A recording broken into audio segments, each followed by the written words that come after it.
Okay.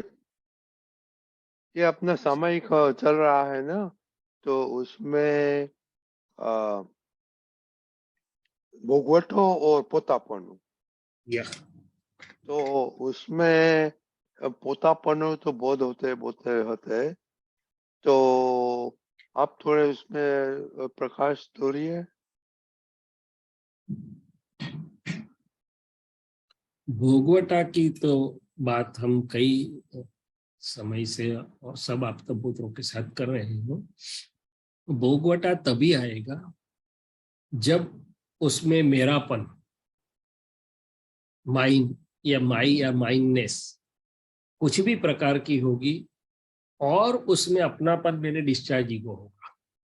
भुगतता कौन है? तो बोले डिस्चार्ज ईगो भुगतता है। और उसके स्थूल से सूक्ष्मतम तक के उदाहरण हैं। स्थूल उदाहरण में लोग बोलते हैं कि भाई आप बाहर गए और फोन आया कि आपका घर, ये हाउस इज ऑन फायर, और आप तो हंसने लगे। मेरे जैसा सोच में पड़ गया कि आपका घर, तो बोले नहीं नहीं मैंने बेच दिया।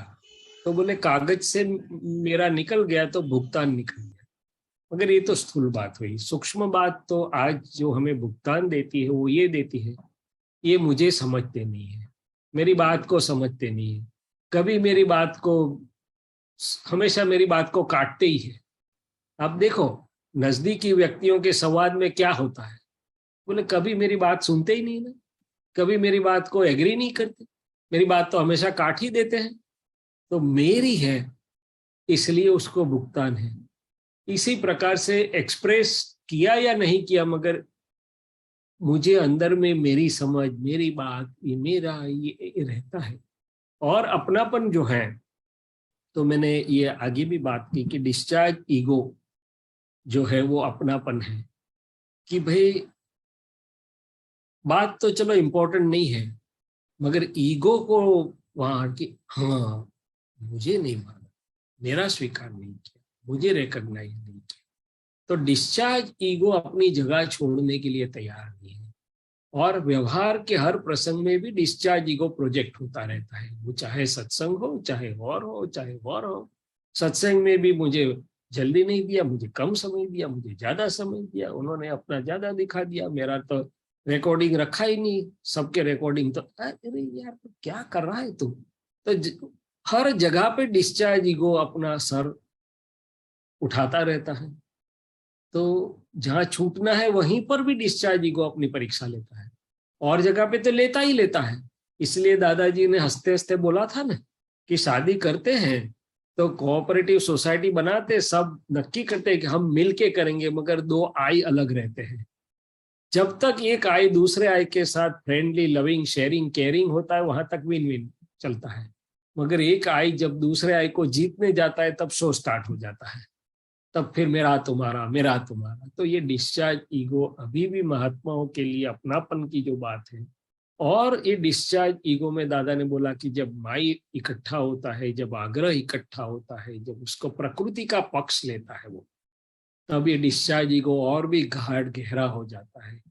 और डिस्चार्ज ईगो मान लो ऐसे जल्दी नहीं नजर में आएगा, मगर जब मेरी प्रकृति को आप काउंटर करोगे, मेरी बात को काउंटर करोगे, मेरे डिजाइन को काउंटर करोगे, तब वो उसका मजा आएगा कि वो अंदर में तो पड़ा है। अभी तुरंत पक्ष लेता है, तुरंत प्रोटेक्शन करता है, तुरंत ही रिएक्शन देता है, तुरंत ही मुंह बिगड़ता है, तुरंत ही रिलेशन में असर आती है। तो वो जब प्रकृति का पक्ष में बैठ जाता है, प्रकृति का प्रोटेक्शन करता है, तो वो अपनापन गहरा हो गया। सो माई वाले पार्ट से भुगतान है। सूक्ष्म मेरा, मेरा जहां पर भी है अभी, स्थूल मेरा तो छूट गया, अपने तो व्हील करके दे दिया, तो भी आप अभी अपना काफी तो दे दिया है, अभी मेरा नहीं। मगर सूक्ष्म में कहाँ पर छोड़ेंगे मेरापन, ये बहुत इंपॉर्टेंट है। दूसरा डिस्चार्ज ईगो, प्रकृति का पक्ष लेना, प्रकृति का प्रोटेक्शन करना, उपराणु जिसे गुजराती में बोलते हैं, वो भी अपनापन या तो डिस्चार्ज ईगो में है, और वहां पर भुगतान है। स्थूल भुगतान का तो कोई बहुत इंपॉर्टेंस नहीं, सूक्ष्म भुगतान जो आती है, और दादाजी ने उसके भी काफी एग्जाम्पल दिए। मान लो आप किसी की शादी में गए, किसी के प्रसंग में गए, आपको इनविटेशन था, बुलाया गया, आपको आइए बोला, फिर एंजॉय योर सेल्फ, और वो तो दूसरों के साथ बिजी हो गए, तो भुगतान आएगा मेरे को। कि रजनी दादा के पास तो बहुत अटेंशन दे रहे, मुझे तो बुला ही नहीं रहे। Compare and contrast, compare and contrast, compare and contrast, दूसरों के साथ कैसा डीलिंग करते हैं और मेरे साथ कैसा करते हैं। अरे भाई बुलाया तो खाना पीना मजा कर, पर नहीं वो भुगतान क्यों, तो क्या बोले डिस्चार्ज में वो अभी खड़ा है, डिस्चार्ज मान खड़ा है, डिस्चार्ज अहंकार खड़ा है। तो दादाजी ने ये बात बताई थी कि फॉरेन में लोग 5 इंद्रियों के भुगतान से जीते हैं, हमारे आर्यस प्रदेश में कषायों से जीते हैं लोग, कषाय के खुराक से जीते हैं, डिस्चार्ज अहंकार को खुराक मिलती है तो जीते हैं। तो ये सूक्ष्मता यदि मेरी नजर में जागृति में आए तो फिर वहां पर प्रकृति और शुद्धात्मा का जो बहुत नजदीकी का मामला है, वहां पर पुरुषार्थ में मेरी जागृति की दृष्टि रहेगी और मैं उसमें से मुक्त होकर अच्छे ढंग से प्रगति कर पाऊंगा। तो दादाजी ने बोला कि जिसका अपनापन आपोपू चलू गयो, अपनापन चला गया, वो परमात्मा को वहां प्रकट हो जाएंगे। तो अपने पास बीज स्वरूप से परमात्मा दृष्टि आई है, परमात्मा योग भी आया है, मगर परमात्मा का अनुभव खुला होने में क्या बाधकता है, तो बोले ये अपनापन उद्गलिक है, जो रिलेटिव है, उद्गल है, मगर मेरी जागृति इतनी नहीं है और कई अवतार से मैं उसके आधार से ही जीत आया हूँ, तो वहां पर थोड़ा सा जागृत होना है। तो 9वीं आप्तवाणी में इसका बहुत अच्छा विवरण भी है। जिन महात्माओं को थोड़ा ज्यादा देखना है दादा की वाणी में, तो 9वीं आप्तवाणी में इसका अच्छा विवरण है। ममता का भी है, माईवक का भी है, अपनेपन का भी है, सब विवरण अच्छा दिया गया है। तो मुझे प्रार्थना करके बैठना चाहिए कि हे दादा भगवान, ये नामधारी शैलेश की फाइल 1 में जहां जहां भी सूक्ष्म मेरापन काम कर रहा है, जहां जहां भी सूक्ष्म अहंकार डिस्चार्ज अहंकार काम कर रहा है, जहां जहां भी प्रकृति का पक्ष लिया जाता है, वो मुझे देखने जानने की शक्ति दीजिए।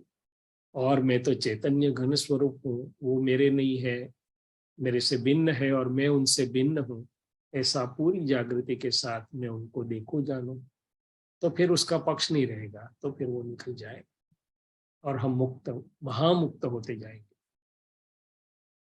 Very good. और महात्मा लोग, दीपक जी पूछा था किसी को एक्सपीरियंस शेयर करने का है, कोई है? तो शेरसान जी, आई विल मेरा एक्सपीरियंस हम बताते हैं। तो मेरा ऑब्जर्वेशन ये अभी बोगोटा और पोतापना का अभी तीसरा थर्ड वीक हो गया, आई थिंक। एनीवे, पर माय ऑब्जर्वेशन इज कि जब I don't react to other people, I mean कोई बोलते तो थोड़ा पॉज लेते हैं बोलने में, और अच्छी तरह से उन लोग को सुनते हैं, तो तब सब अपना जैसा नहीं लगता है, भोगवटा और पोतापना तब नहीं लगता है। बिल्कुल, क्योंकि आपने पॉज लिया तो जागृति को स्कोप मिल गया, प्रज्ञा को स्कोप मिल गया, तो वहां पर आप तुरंत ही शुद्धात्मा स्वभाव में आके देख पाएंगे। पर प्रॉब्लम क्या, तरु बहन को पूछे तो बोल रहा है ये सुनता ही नहीं है। एनीवे, पर नहीं वो इसलिए हमने वो अवेयर ऑफ इट, बट क्या है कि our computer is very fast, so I need to give answer fast, और उसमें गड़बड़ हो जाता है। तो वो होता है ना, पॉज का टाइम नहीं मिलता है। So you're right, I'm working on that part. At least ये एक्सपेरिमेंट में से इतना अवेयरनेस आ गया कि if you do it then Bogota open नहीं देता है। दादाजी की और हमारी हम देखें तो आज भी मुझे भुगतान कहाँ आता है, असर। तो दूसरों के शब्दों से मुझे भुगतान आता है, असर आती है। ट्रू। कुछ बोलता है तो तुरंत ही मेरा भुगतान चालू हो जाता है, असर चालू हो जाती है। और दादाजी को तो कितना, दादाजी बोले कि वो मुझे बोले अक्कल वगैरह ना छो, दादाजी तो हंसते थे, हाँ आपको आज पता चला, मैं तो कभी का जानता हूँ कि एम पटेल में अक्कल ही नहीं है। तो इतना वो व्यवहार से भी विचक्षणता और ज्ञान से भी भिन्न, कैसे, और वो पूरा ज्ञान तो हाजिर ही, दूसरा तो इन डेप्थ हाजिर ही कि भाई टैप रिकॉर्ड बोलती है आपको, आपकी टपालें मेरी नहीं, वो तो बात की बात है। राइट मगर व्यवहार में भी इतने जागृत थे। दादाजी बोले, कोई बोले कि भाई आप चोर है, दादाजी बोले हाँ भाई, मगर मुझे तो समझा कि कैसे, तो कि आपके कोट के पीछे लिखा है। और हमारे को कोई चोर बोले तो उसको कुछ समझे पहले तो हमारा तो धड़ा बड़ी भुगतान चालू हो जाता है, रिएक्ट तो बाद में करे ना करे मगर भुगतान तो आता ही आता है। तो शब्दों के का जो भुगतान है रजनी भाई मुझे भी आता है, इसलिए मैं तो मेरी देख के बात करता हूँ कि औरों की टैप रिकॉर्ड का कुछ निकलता है और शैलेश का भुगतान चालू हो जाता है। तो वहां पर सबसे बड़ा मुझे जागृति चाहिए, अपनापन देखना है, मुझे बोला मेरी वो सब चालू हो जाता है। Right right, very good. Okay, अब ये अपना टाइम हो गया है, तो अभी त्रिमंत्र बोल रही है आप